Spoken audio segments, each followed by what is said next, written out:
everyone, and welcome to the 2021 virtual Gaithersburg Book Festival. I'm Tanisha Briley, the proud city manager of wonderful Gaithersburg, and your host for this presentation. Before we get started, I'd like to ask you to support today's featured author by purchasing his book from our bookseller partner, Politics and Prose, one of America's premier independent bookstores. You'll find purchase links in the presentation description. Given all we've been through over this past year, it's so very important to support local jobs and the local economy. I also want to extend a big thank you to our 2021 featured sponsor, the David and Michael Blair Family Foundation, for their generous support. Okay, let's get started.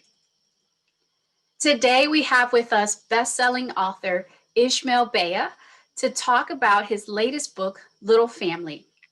A profound and tender portrayal of the connections we forge to survive the fate we're dealt. Beah's novel tells a powerful story about young people living at the margins of society, struggling to replace the homes they have lost with the one they have created together. Ishmael Beah is the author of the #1 New York Times bestseller, A Long Way Gone, Memoirs of a Boy Soldier, which has been published in more than 40 languages. He is a survivor of his country's civil war, where he was forced to fight at the age of 13. Beah is an advocate for children affected by war, a UNICEF ambassador, and a member of the Human Rights Watch Children's Rights Advisory Committee. In conversation with Ishmael today is Christine Koubek. Christine's stories have appeared in the Washington Post, Poets and Writers, Brainchild, and Washingtonian, and her work has received awards from American Society of Journalists and Authors.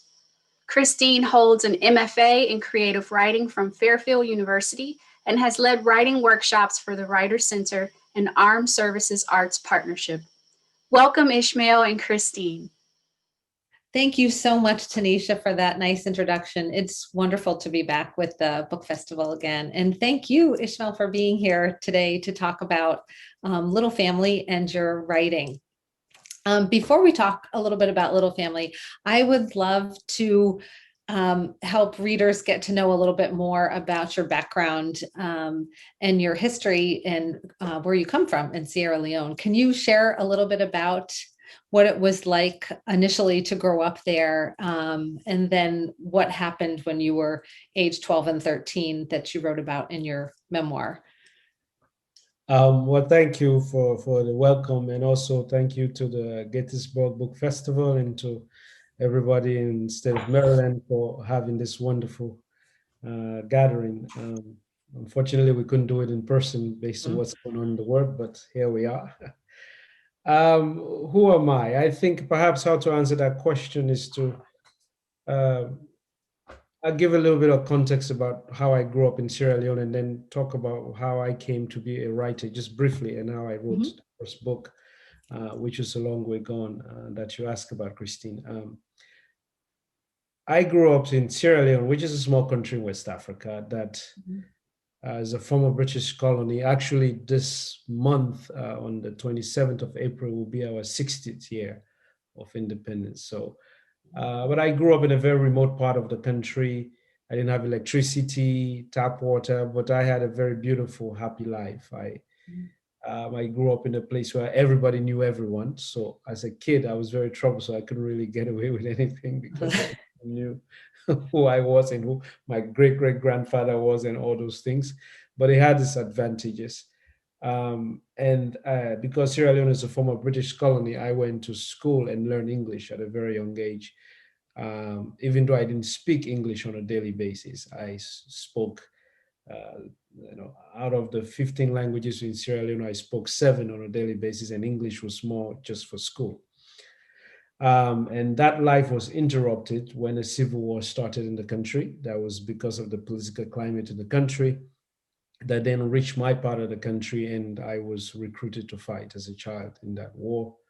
When I was very young, I was 13 years old, but I'd been running from the war when I was 12, and I'd lost so many things. And fast forward, I came out of the war. It took a long time to recover, and then I was able to be adopted in a family in New York. That's how I came to live in the United States. And so I really wanted to write my first book. It came out of just frustration and the necessity to really give context to what had happened in my country and what somebody like me was coming from. Prior to me writing the book, a lot of people feared a former child soldier, which was the term. We were looked at as the sort of lost generation. Nothing could be done for us. We were only capable of violence. And I wanted to correct that. So I started to write actually to change that way of looking at us, to explain that just because we had been through war doesn't mean that we are not intelligent or we cannot do things for ourselves going forward. Uh, so that was the desire. Yeah. With the characters in Little Family, they have there's so much of they don't want to share where they came from. It's a self-protective to not talk about what they had seen, in part not to trigger memory, and then also not to give an advantage of being the observer. It seems when you went to write initially, and then or more so thought about publishing, how was that process for you in terms of sharing your story and putting it out into the world? First with the memoir. With the memoir, I think I really just wanted to give the necessary human context that was missing in the conversation. A lot of journalists were writing very sort of exposés that was sort of, glorifying the violence of war, or perhaps because they did not truly understand it. Maybe they will visit for a few days and observe what is happening, but they didn't grow up and live in it. And so I wanted to give context to that. And so, but I was very aware that I wanted my reader to have a strong sense of what war does to a human being, what it does to community, what it does to a child, to a family. But I also did not want them to go on having nightmares for the rest of their lives either.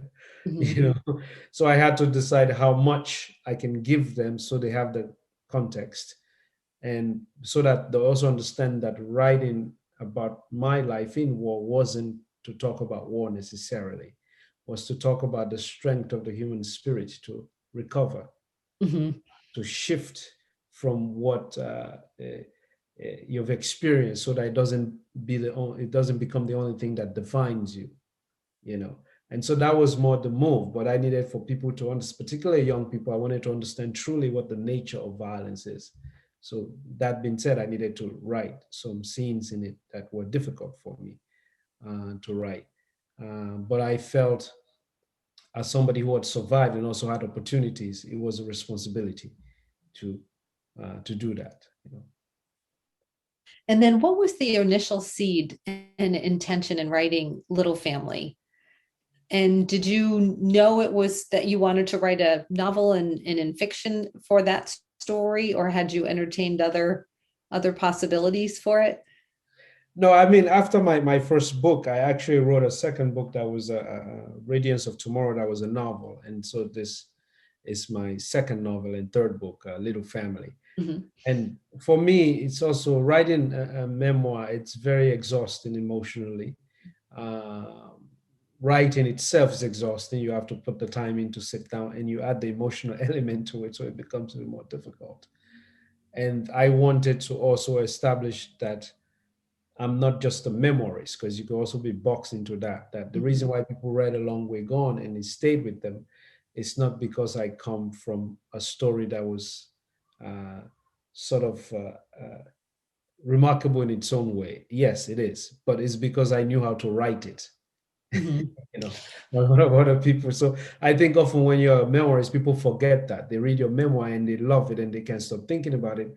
And they forget that it's because you use writing devices and you choose certain moments of your life. You make decisions as a writer, so that people can understand what you're trying to tell them. So often people just get left. So I really wanted to depart from writing memoir, because I wanted people to understand, do you know why you like A Long Way Gone? Is because actually I put craft into it, so that you like it. It's not just because I come from this story. Yes, there's part of it, but that's not the only reason. Because others who have come from that story wrote books that did not get people's attention as much as mine did. So for me, when I wanted to write Little Family, often when I start writing, I'm always looking to answer a question, or maybe to teach people, to open a small window into the realities that people may not be familiar with, that may seem far removed from their lives. So for Little Family, I wanted to ask the question about what freedom means, what liberty means to young people nowadays in any given part of the world. How do you choose to be free? In what way? How do you unapologetically be yourself? Are there spaces that allow you to do that? So that's the question that I wanted to answer.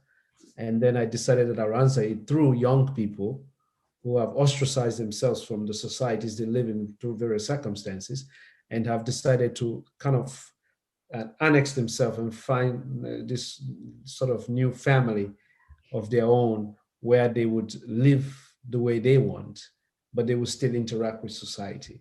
So Right. Without giving too much away, I was struck by how they are a family, and while there's no parents, still some of the same questions for themselves come up at the end in terms of who do you spend your life with, what makes a family, and what happens when you begin to grow and have dreams or hopes that will take you away from it. When you write, I've heard writers and know this to be true too. Some writers will say, I know what I'm writing. I know what the last sentence is, and then I write to get there. And others say, if I knew the last sentence, I wouldn't want to write the book. Which end do you fall on, and does it change by, between the two novels? For this one, did you kind of have an idea of where you were going toward? For me, the way I approach writing, I look at it as a discovery of myself and my own imagination. I don't have plans, in the sense that I don't decide that this novel is going to go up this way, that way, that way, and that way. I don't. I have a question or a theme that I want to explore, and then I spend more time thinking about the characters that I want to utilize to explore that point. So I think about their age, their gender, where they live, and things like that. And then I'll just sit down and write the story. Because I feel if you plan it out, you miss the possibility of actually being surprised by the characters. Because as a writer, you kind of have a schizophrenic ability, because you are all of those characters, but you're none of them at the same time. So each time you write in one of them, you are fully in their head. How is it that I'm a man? How do I write from the perspective of a young woman growing up? I have to learn what the perspective of a young woman is. I have to observe. I have to ask questions. My wife is actually my first brilliant reader, and so I learned a lot that I don't know anything about women, even though I thought I knew something. So you have to be humble. If you don't allow that, and you just decide that you already know where you're going, then you miss out the magic of storytelling, in my opinion. So for me, I'm surprised, and sometimes I'm so much within the characters, I walk around behaving like them, talking like them, thinking like them. So the story also changes me as I write it. Right. Yes, I was struck by, in the beginning, I wasn't sure whose point of view I would learn the most from. And then it is, one of the female characters, Kudimata, that has this great journey externally and then internally in terms of what she's going to define as family and what she wants. And did you know that it would be like, as you followed these characters, did you know it would be her story? And how did you find writing from her female young woman perspective? Were there things your wife really helped you with there? Yes, I mean, my wife always helped me with a lot of things, but particularly, I had to learn a lot of things as well and observe. But I think one of the things that had changed me as a writer, besides my wife, is also the fact that I became a father, and I have two daughters and one son. And so that changed my perspective, particularly from how a Black girl is in this world, how a Black girl is perceived in this world. Even in literature, there's very few Black African girls in literature that have their own agency in a certain way. So for me, I wanted to do that already. And these things also came out of encounters that I had with people. For example, my first daughter, who's now 7, when she was like a year or some months old, we were in Senegal, and we were crossing the ocean to the capital city. And she has curly hair. And so um, some men, older and younger, sitting across from us, ask us, but why don't you guys pierce her ears so that we know she's a girl? Mhm. And that really disturbed me, and I had to withhold myself from throwing them overboard in the boat, because I thought to myself, what business is there for a man to already begin to decide how a girl should be a girl, or Mhm. however they want to express themselves as whatever they want to be, right? And you realize that in society, there's some of those subtleties, they start so early, how we determine and place people in a certain way we want them to function. And so that really was led to me writing Couldn't Matter the way I wrote it, because I thought I wanted her to be a woman that is strong, a Black African woman that is strong, a young woman that unapologetically becomes herself, that also learns about what it means to be feminine on her own way without any of society's input. So that's kind of what led to that. I love that you have insight as a reader into her thoughts on that. You see how she feels and then decides to take that agency when certain things happen, both in the larger society and in the little family and with the friends she makes. But on the opposite side of in your dedication, this reminds me of you dedicate it to your daughters and your son, and then you say, thank you for providing me the opportunity to reevaluate my masculinity, for the mirror to look into myself deeply.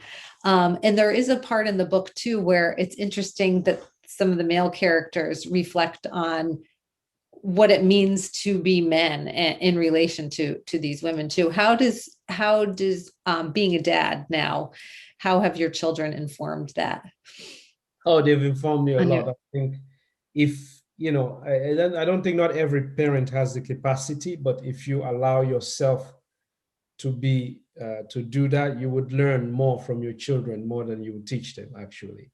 Uh, Mhm. so for me, that's the um, I've been honored and humbled to do that, because they will ask me and challenge me in ways that I never challenged myself, because I was just by myself. So I Mhm. didn't have to think about what, how am I behaving and how does that affect somebody else. And I also come from a background that has trauma, so I don't want to pass on my view of Mhm. the world to my children. So that I was aware of. But and because of that past, for example, I'll give an example. Before we had children, I really went through training with my wife to learn how to express emotion. I did not know how to do that because I grew up in a very sort of masculine world where it was like, don't show emotion. And then I was in the army where you don't even show emotion there, you know. And then I came out of the war where it was like, you're traumatized, don't show anybody you are, Mhm. because they would think you're crazy. Don't have PTSD, don't have none of that. So I came from layers and layers of suppressing how you feel. And so then when I got married, my wife told me it's not gonna work, because you can't tell me you love me looking stoic. Like, Mhm. you have to at least show. It has to show that you really mean what you're saying. I know you mean it, but you have to show me. And so when we were having a daughter, she says it's even gonna get difficult for you, because you really have to make sure you show our daughter at the time, and then our daughters, when you say Papa loves you, they need to feel it. It's not something you just need to hear. So then I started to learn how to be expressive, and I realized that I'd missed out on so many things because I did not have those behavior patterns and things like that. And it felt good to say that, and it felt good to say it because I meant it, and to see what it meant for somebody to hear it and how they responded to it. Mhm. It's something that I didn't know also.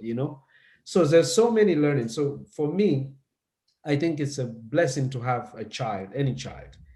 But for a man, if you can make a choice, if your first child is a daughter, a girl, and you are honest, it would make you into a better human being Mhm. if you allow it. So for me, as a writer, also, I was thinking about, so wow, this is really something. So that's how I learned those things, and I wanted to put those things in the book through the characters, because I also want boys that will become men to understand what it means to be in this world that is kind of shaped for them, you know, and that how they should not take advantage of it, but rather pay attention to how they can be useful to those who are disadvantaged just by the fact Mhm. that they are not men, you know, or boys, you know. And Mhm. it's a hard conversation to have because, you know, most people don't want to go there because they feel like, well, it's not my fault. No, it's not your fault, but you're still benefiting from the way it's set up. So you must do something about it. So when I was writing this book, I really wanted to change. And additionally, um, you often hear um, when Black African women are presented in writings or literature, they often presented as this sort of docile, you know, weak people waiting. And I did not grow up experiencing Black African women like that. They are strong. They're economists. They take care of that as their point of view. They, you know, they are not just waiting for, you know. So I also wanted for people to see that women are not just waiting. I don't want my daughters to grow up just their desire to be to get married to somebody, you Mhm. know. You know, and that shouldn't even be on their radar. That should be the last thing they want to consider. They should grow up wanting to be whatever they want to be, irrespective of Right. presence, you know. Yeah, anyway. That's what's so wonderful about those characters, the two female characters in Little Family, Kurimata and Namsa. Mhm. That's and what you talk about too is, I imagine, especially as your children get older, as parents, if you've had trauma when you're young, I mean, automatically usually you want your children to have it better, easier, whatever, than you had it. But then as they get older too, there's certain things that you learn through trauma and through challenge that you also want your kids to learn. Have you thought about that? I know they're still young, but have you thought about, how do I convey and teach them some of the things that I learned because of the challenges that I had? Yes, I mean it's a fine balance, you know, Mhm. and because I think the desire, if you're a good parent, the desire to protect your children and to have them have a future, whatever the definition of that is for you, can sometimes, you know, sort of the desire to do that without even knowing, you can transfer your trauma to them, Mhm. because then you're always telling them about, you don't do that, you don't know, other people don't have that. So the fact that they begin to feel bad about their own existence just because you had it rough, right?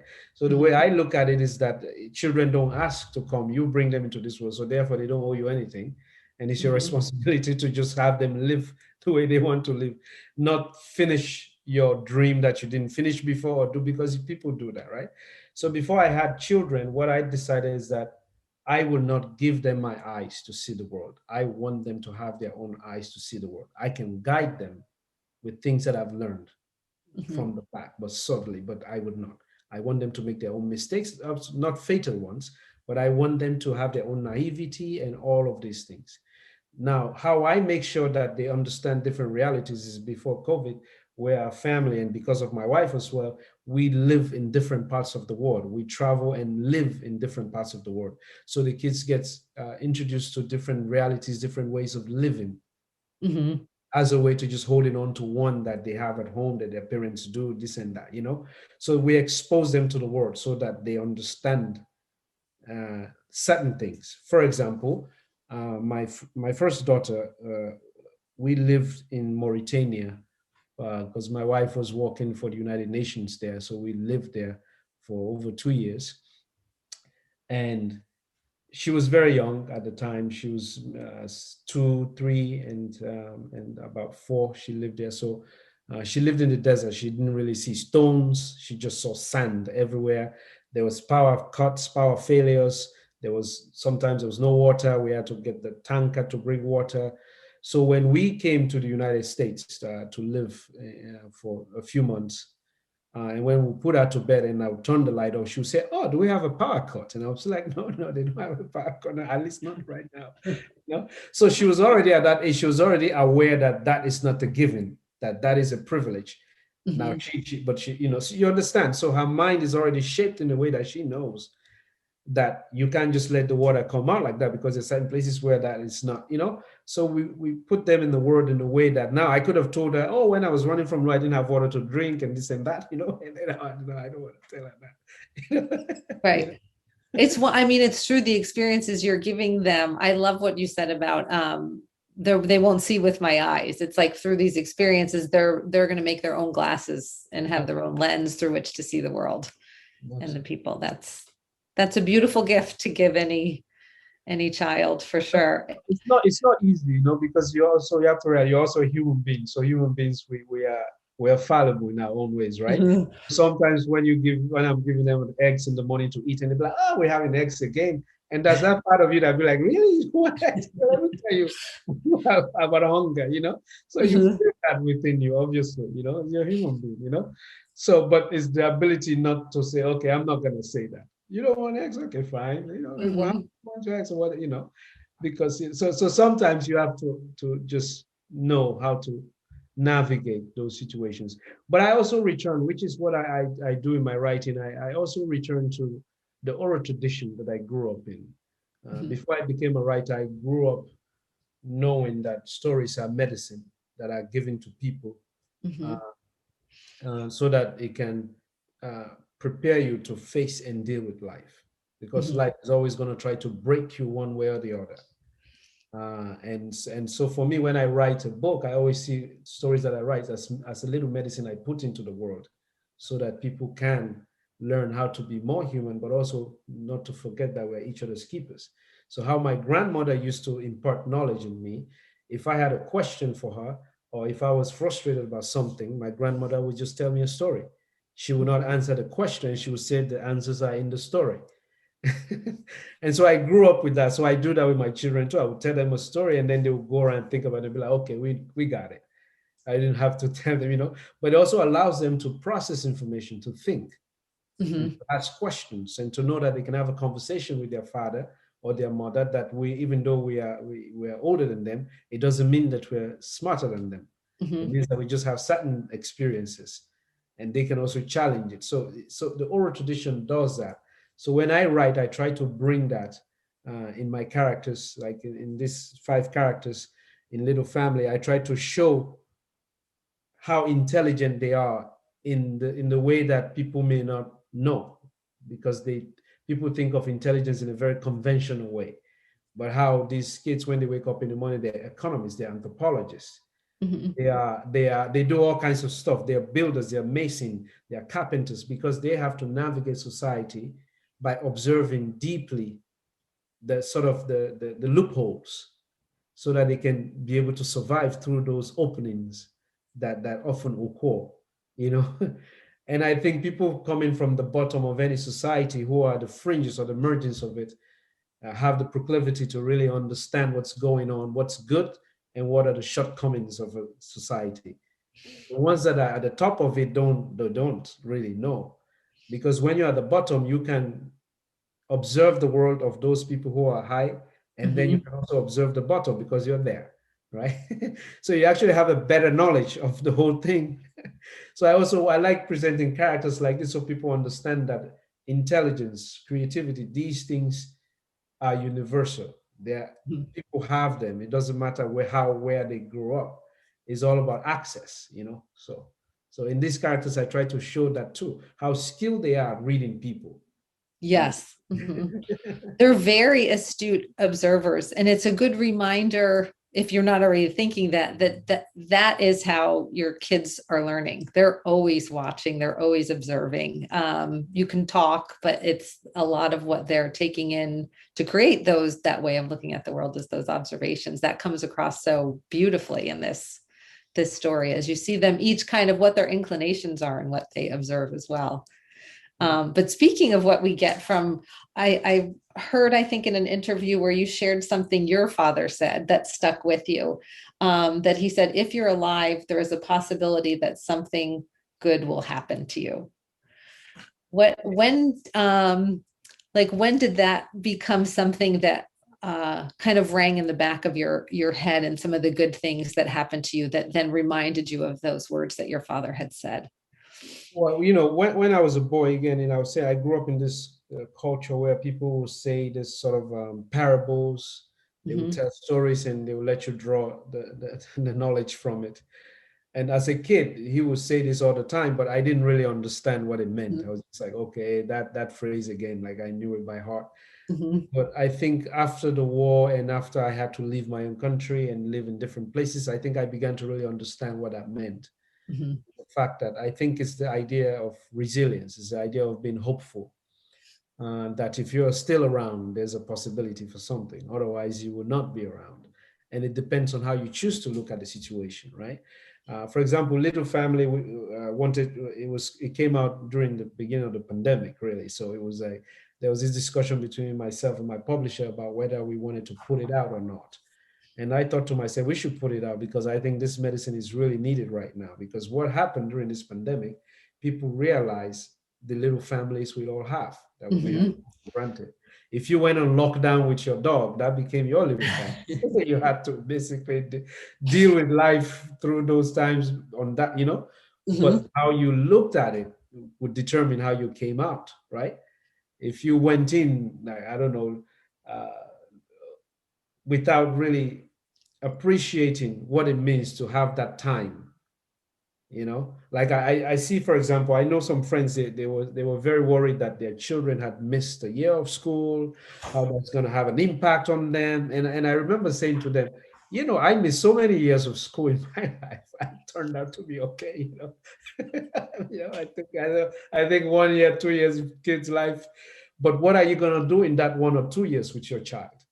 You know, because if you're home with your child, this is a brilliant opportunity to get to know them emotionally, physically. So usually they go to school, they come back, and you don't know, you know, but you can actually observe them. You can spend time with them if you have a good family, right? Hmm. So there, you know, there are people who don't, so they want to run away from their family. So that's a different story.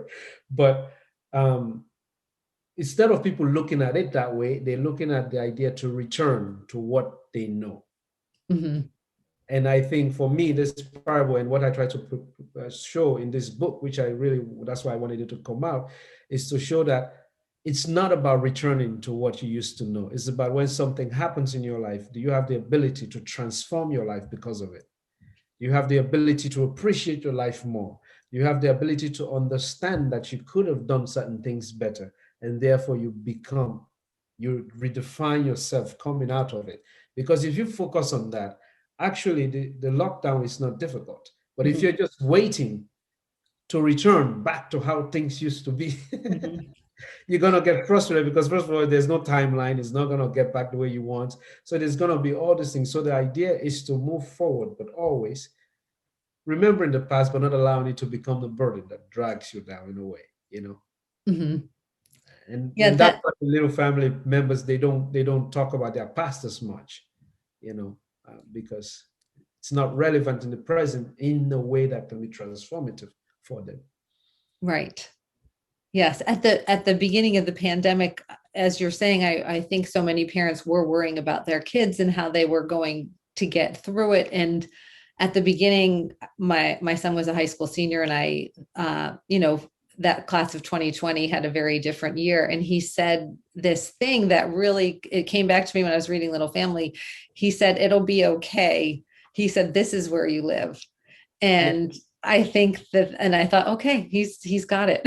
And that comes across.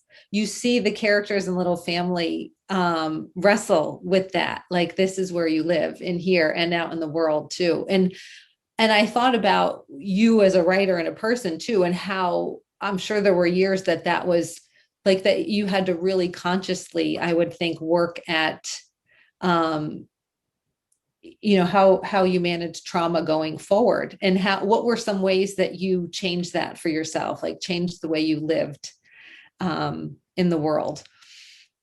Well, for me, you know, I think what I realized early on my own is that I realized that the way to beat trauma or any kind of difficulty is to find ways to develop newer memories that then sort of outweigh. Mhm.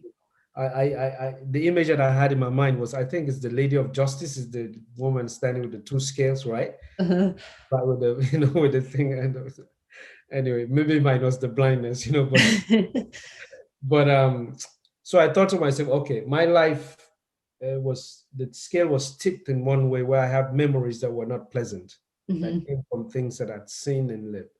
And I thought to myself, what am I going to do in my life to tip the scale this way so that mhm, I have more things that are good? So I try to then do those things. I try to be a good person in the world. I try to live well. I try to travel. I read more. I did things, for instance, when I came out of the war, I could not go hiking. The family that adopted me, they wanted to go hiking in the bush. I could not go because for me, going in the bush was a reminder of war because that's mhm, where. So even nature had become an enemy for me. But I thought to myself, I can't live like that. I need to create newer memories in nature that then can outdo. So then I started doing things, that are, whatever I could do in nature. Anything I could do, I would do it. And so slowly I was able to take charge of that. So that's how I started to do it. Even how I started writing came out of that because I did not have any physical proof of my existence. I was alive, but when you run from war or any difficulty, you don't take anything with you. If you're lucky, you come out with your life. That's the only thing, right? mhm, So, and I remember when I first came to the United States. This was in 1998, and I needed to get into schools, and nobody would take me into any school because I did not have a report card mhm, to show that I had been in school. And mhm. I remember saying to them, "Well, I know that I've been in school, but that was insufficient." They said, "Well, we need a report." I was saying, "But I'm coming from a war-torn country at the time." So when you run from war, I wasn't running from war and thinking to myself, I should look for my report card before I run. My gunshots. I really found it when I'm glad you have a sense of humor because when I said it, some people thought, "Oh, he's still traumatized." That's what they thought. And I thought, no, because and I realized because people do not understand the context of war. You're not looking for your report card. You're Right. trying to, with your life. So then when you survive and somebody says, "Well, I need to see that report card to show that you've been in school," you're like, "Well, I'm sorry, but there's no report card. And so some schools, they didn't take me in because they were like, "We need to know whether," and I was like, "Well, I am speaking English to you, which is not my fourth, fifth, sixth, Mhm, seventh language. You know, Give me a test on mhm, math or whatever, and you can determine whether I've been in school before or not." And some schools were like, "No, we still need." So I decided to write an essay that was titled "Why I Do Not Have a Report Card," since everybody wanted to know. That was my first serious piece of writing. And so this essay got me into school, got me scholarship and everything, because then I explained in that essay where I was coming from and that this is not a given. Not everybody has this type of documents laying around. Um, and so I began to see the power of words to mhm, bring people to certain realities that are removed from them, but to also have them appreciate and understand what it is that they have, and therefore maybe build empathy for those that don't have any, or mhm, or or understand more people who are coming from less but still have the same humanity within them. And so for me, that's how then I decided that that would be how I write. I want to write to have people think, to have people become better human beings, to have people. So this little family, I really wanted people when they were reading it during the pandemic to understand that you know it's gonna be all right. And mhm, if this is your first crisis in life, actually you should be grateful. If you're 30 years old, 20 years old, 50 years old, even 20, 15 years old, and this is your first crisis in the world or in the history of your life, you should be grateful, because guess what, some people have stacks of them. Like, Yes. we've been through several. So that you should look at it and be like, maybe I should be grateful, because and I tell some of my friends, like, during this pandemic, even though we had all these issues going on in the world, you still have your fridge that has food, you have your electricity, you still have those things. Now there are certain people that the pandemic came and they already had a war, so Mhm, they're already running for their lives on top of the pandemic. Then now mhm, you have also other people who are already refugees walking around Europe trying to find a place to live. Then the pandemic came, separated from their life. They have children they have to care for. Then it was the winter, they're outside. So, I think when you put this in context, it's not for people to feel bad about what they have, mhm, rather to appreciate, what they have, So yeah. Yes, definitely. No, I know UNICEF played a big part in your life. Can you say, like, if people wanted to help and make a difference in some way, and what would your advice be to them, like in terms of how to get involved or how to help? Well, I always, I'm not, for me, I'm not interested in passive helpers, in Mhm, people who want to passively be part of a solution. I want mhm, people to be active. mhm, Now, I'm not saying that everybody should, jump on a plane and go in a war zone and try to stop a war. That's not what I'm saying, What I'm saying is that I think if you do your own research, you mhm, read more about different parts of the world that you may not necessarily want to read about, or that you don't want to read about, or you don't know about, you will develop knowledge about people mhm, who live in that area. And so when you choose to help, you will know exactly what to do. And sometimes help is not about money, it can be about skill set, it can be about befriending somebody so that somebody elsewhere knows that somebody in the world knows of their existence. Sometimes that alone can change somebody's life. That mhm, changed my life because somebody decided to realize that I was a kid that existed in all of these things that had happened, that was brilliant, that had something. They decided that I need to do something for that kid, and that changed my life. You see, so in Little Family, you see the characters do that as well. They come from backgrounds that are complicated, but they form this family and they realize that they're each other's keepers. But to do that, they also need to allow each other to go away and come back, to mhm, become themselves as a way to strengthen the family, you know. And also it's to people to understand that families are no longer going to be conventional as we're used to them. The world has changed. They are not. mhm. They're not going to be. So you're not going to meet people who are all blood related families. Sometimes you got to find your own family. Some people don't like their own families they're born, but it's hard to get rid of them. So there are all kinds of ways the families are. There's no one way. But what I'm trying to say is that it is okay as long as we give each other the space and the choices to decide how we want to be free. You Mhm. know, you know. Yeah. Yes, absolutely. As an adopted person, I appreciate those words of wisdom that you're saying. And I did want to ask, what was it like? I mean, because when you say you were adopted, you had a very different situation. What was that like for you to gain a family after you had so tragically lost one when you were young? What were the blessings and challenges in that? Well, I think for my end is also that one of the difficulties of being an older person, when people want to adopt, and I understand, Mhm, generally they want to adopt infants, because they want to experience what it means to be a mother or father through when the child is very young. So the more you get older, the mhm, more difficult it is for people to want to adopt you, because you're kind of almost, they think of you as damaged goods like this. I don't know where they're coming from. It's gonna be too much work. mhm, you know. And here I was thinking to myself, well, you don't have to worry about me. Just give me a room to sleep in. I know mhm. I've already been a soldier. I know how to fight. I know how to. I can basically fend for myself. I just need a place to sleep and some people who love me. That's it. The rest I can Mhm, do. But that's not how people view it. So I think I was already really excited that there was a family willing to take me. In addition to somebody who was coming from that background where everybody expected that I would be violent all the time, even though I was probably the only person in the room who truly understood the nature of violence and mhm, therefore wanted nothing to do with it, not even verbal violence. Um, so, but the difficulty for me on my end was more that I had forgotten what it meant to be in a family. I'd forgotten what it meant to be loved. I'd forgotten to trust that people will truly care for you without any agenda, mhm, because that has been my recent experience. So it was very hard for me to let go. I'd also uh, I had trouble believing in the longevity of anything, because most things I've known collapsed. As soon mhm. as I wanted to hold on to them, they collapsed. They collapsed over and over again. So I didn't want to be loved, and I didn't want to love.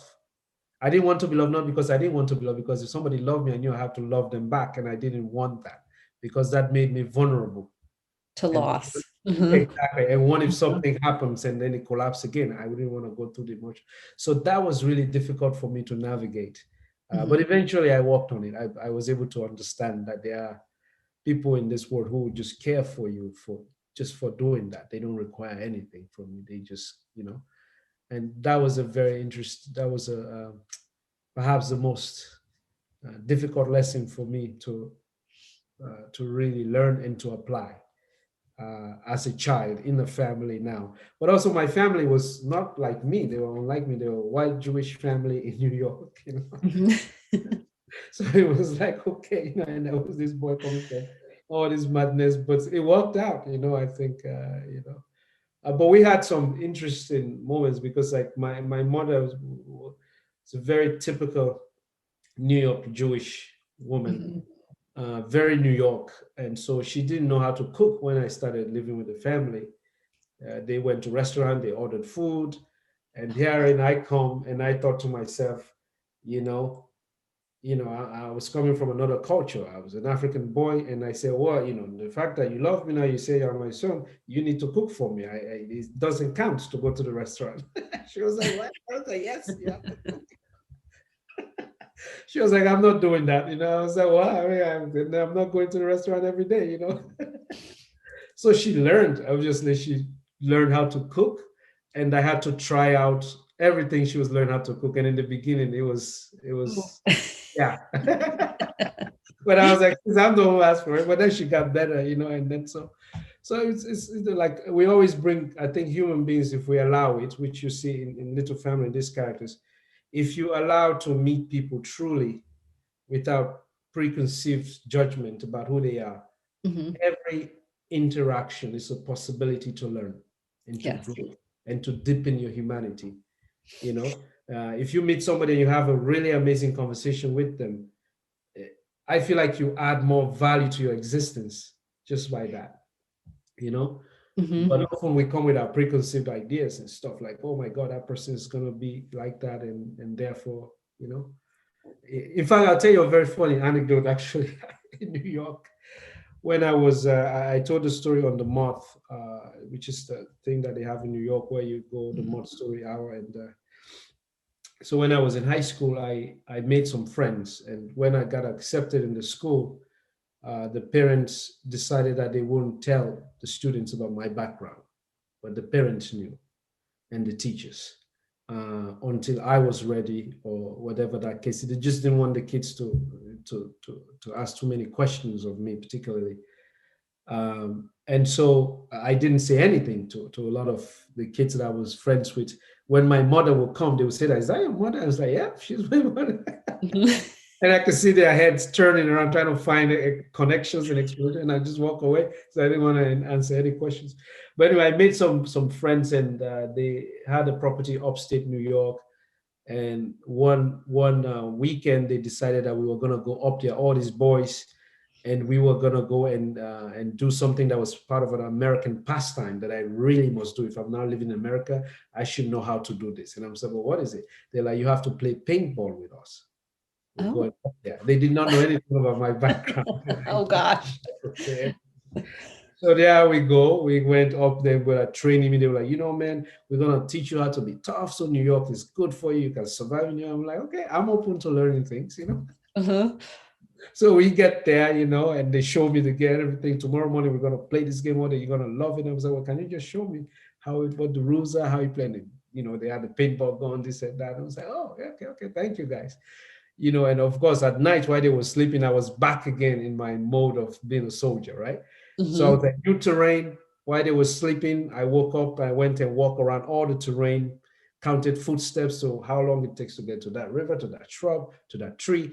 I was ready. The next morning, everybody get up, they were getting on to this thing, and I won every single game. And they were like, well, how do you know how to play paintball? I said, no, I don't know. I've never heard of the game before. But you guys are really great teachers. That's why I'm so good, because you really taught me well.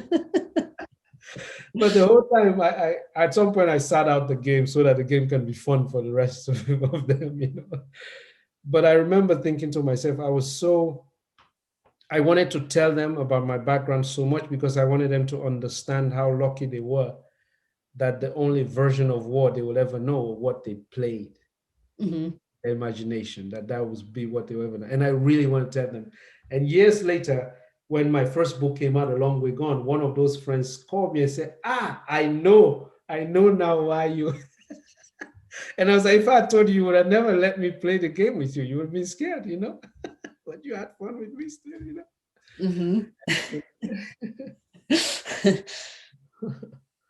Yeah, so much of what you've talked about and I've read too, like you can see how writing has not, I wouldn't say enabled it, you've used it to clear a path in which to live and create your life in really wonderful ways.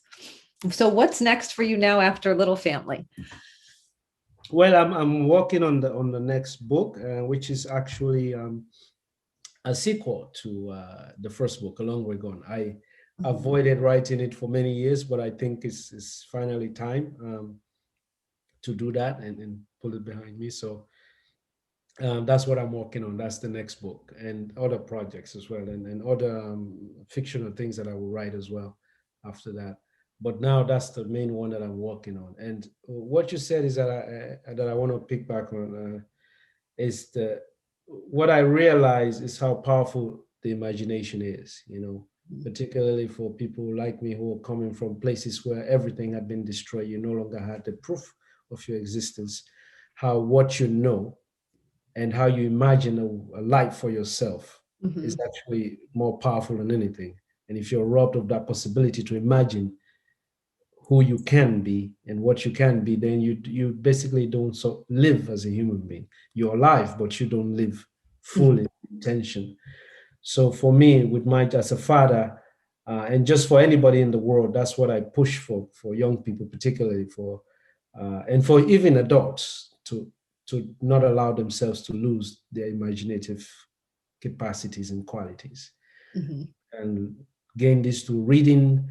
When you read a book, you are in a different place where you may never go, but you can experience it, you can feel it, you can smell it, you can hear it, and it becomes part of you, and so the imagination and everything starts there. It's the richest part of human nature, right? Everything that's possible in the world came from imagination. When I first came here, I remember we were talking before about the United States, and I remember one of the things that I had the opportunity to go to NASA in Florida, and I was very young, but it really left an impact on me. And the reason why, I saw how people follow dreams and continue imagining things that seem impossible. Because when I saw the story, in many parts of the world, somebody has said, I want to go to space. They would have thought probably you should put him in a psych ward, Crazy. But that's where that came from. And look at all the things we have now because of that, how we communicate, because of how that imagination was given a possibility. Something tangible came out of it. So for me, the imaginative space is sacred in that way. So, and I wish that's my biggest wish for everybody to hold on to that and to dream through that.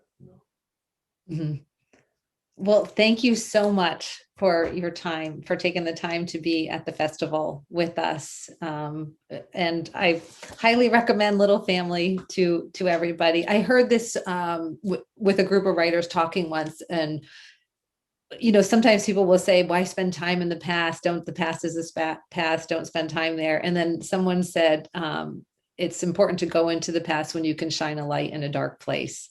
And your writing does that so beautifully. And like you said, too, then you become aware of the story you tell yourself, and you can use your imagination to recreate and create forward. And I think that's what I took out of the end of Little Family. It's a really beautiful message. Thank you. Thank you, Christine. Thank you so very much. Thank you. Well, thank you both. That was an incredibly moving discussion. I'd like to thank all of you for joining us for this presentation. We have an amazing lineup of programs for both adults and children throughout the month of May. You don't want to miss it. Please go to Gaithersburg.bookfestival.org and look over the schedule so you can plan your festival month. Before you go, we have a special message for you from the amazing author and bookstore owner, Ann Patchett, and her dog, Sparky. Enjoy, everyone. I'm Ann Patchett here at Parnassus Books with my dog Sparky, and I want to tell you the importance of supporting your local independent bookstore, Politics and Prose. They are a remarkable partner with this book festival. Now, when a book festival is live, it's really easy. You just go to the table and you buy your book and then you go to the event.